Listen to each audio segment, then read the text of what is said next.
दोस्तों, भगवत गीता संसार के सबसे प्राचीन जीवन संस्कृत भारत की महान धार्मिक सभ्यता का एक बहुत ही पुराना साहित्य प्रमाण है जो आज के समय में सभी का पसंदीदा है। इसके अलावा यह एक ऐसा ग्रंथ है जो मनुष्यों की हर एक प्रकार की समस्या का समाधान करता है। गीता का मेन उद्देश्य है कि मनुष्य को अपने जन्म मरण के सत्य को जान लेना चाहिए और इसे मान लेना चाहिए, क्योंकि पृथ्वी में जो भी आया है उसका अंत निश्चित है। जब हमें पता होता है कि हमें एक दिन मर जाना है और यहाँ से चले जाना है, तो हमें अपने कर्तव्य को अच्छा रखना चाहिए, लोगों का भला करना चाहिए और ईश्वर की भक्ति में लीन रहना चाहिए।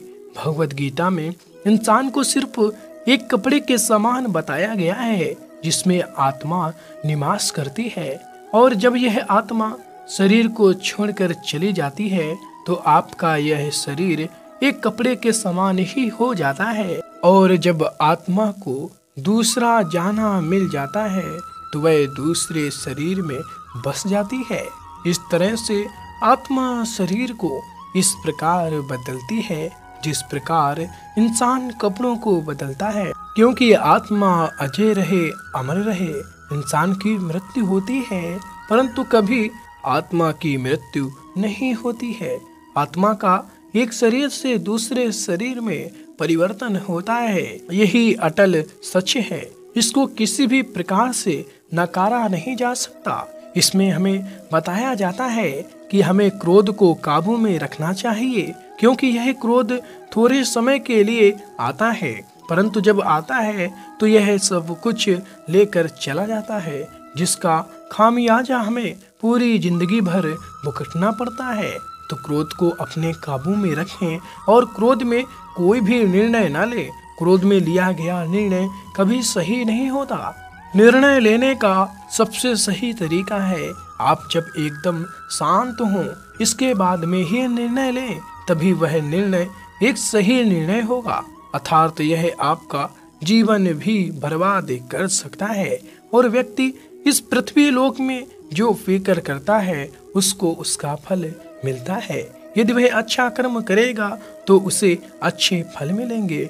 ठीक इसी के उल्टा अगर यदि कोई व्यक्ति गलत काम करता है और गलत तरीकों का इस्तेमाल करता है, तभी उसको उसका परिणाम मिलेगा और एक न एक दिन उसको उसकी सजा भी मिले।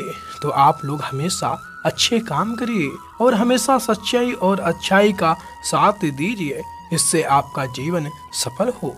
श्री कृष्ण अर्जुन से कहते हैं, हे अर्जुन, सत्व गुण मनुष्य को सुख में बांधता है और रजोगुण मनुष्य को सकाम कर्म में बांधता है, और तमोगुण मनुष्य के ज्ञान को ढककर प्रमाद में बांधता है।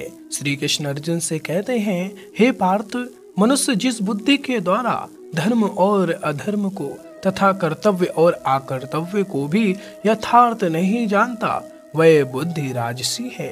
कृष्ण कहते हैं कि जो कर्म परिणाम, हानि, हिंसा और समर्थन को ना विचार कर केवल अज्ञान से आरंभ किया जाता है, वह तामस कहा जाता है।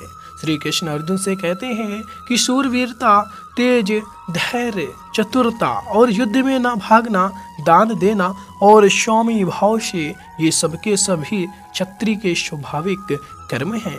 कृष्ण कहते हैं कि जो मनुष्य श्रद्धा युक्त और दोष दृष्टि से रहित होकर इस गीता शास्त्र को श्रवण भी करेगा, वह भी पापों से मुक्त होकर उत्तम कर्म करने वालों के श्रेष्ठ लोकों को प्राप्त होगा।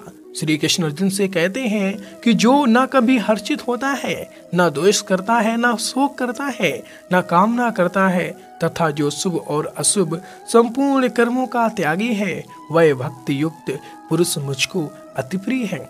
श्री कृष्ण अर्जुन से कहते हैं कि हे अर्जुन, मेरे जन्म और कर्म दिव्य है। इस प्रकार मेरे जन्म और कर्म को जो मनुष्य तत्व से जान लेता है, वह शरीर का त्याग करके पुनर्जन्म को प्राप्त नहीं होता, अपितु मुझे प्राप्त होता है।